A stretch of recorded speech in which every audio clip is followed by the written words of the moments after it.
Баршаңызға сәлем қыздар. Қазіргі таңда хит салат, алатау салатын дайындаймыз.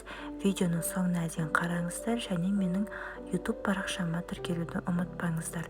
Ең алдымен чечилді осылай қолымызға алып, жіп-жіңішке етіп бір-бірінен ажыратып шығамыз. Бұл бір порцияға арналған чечил. Мінекей. Енді сырымызды ең бастысы твердый сыр таңдаймыз. Менде голландский сыр, осыны да 3 бұрыш етіп турап шығамыз. Қалың болса, ортасынан тағы да осылай 2-ге бөліп шығамыз.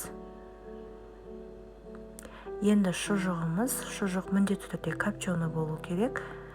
Менде үйде қандай шұжық бар, осыны пайдаландым. Мінекей, оны да 3 бұрыш етіп тураймыз.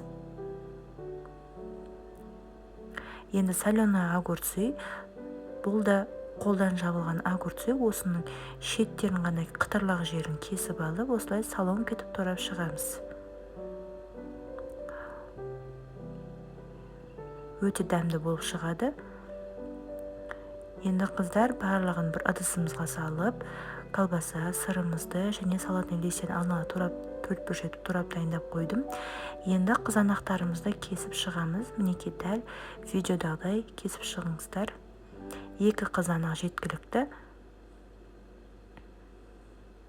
Барлығын турап дайындап болғаннан кейін ыдысымызға салып шығамыз. Барлығын үстіне шым-шым тұзымызды сеуіп және 1,5 ас қасық майонезімізді салып әдемілеп араластырамыз. Дайын болғаннан кейін осылай тарелкамызға әдемілеп қойып шығамыз. Өте дәмді болып шығады екен қыздар. Сіздерге де жасауға кеңес беремін. Енді чечилімізді үстіне қойып шығамыз. Үстін қатты баспай, көтеріп әдемілеп орналастырамыз. Қыздар, сіздер де жасап көріңіздер. Видеоның соңына дейін қараған болсаңыздар, міндетті түрде лайк басып, комментарий қалдыруды ұмытпаңыздар. Баршаңызға ас болсын.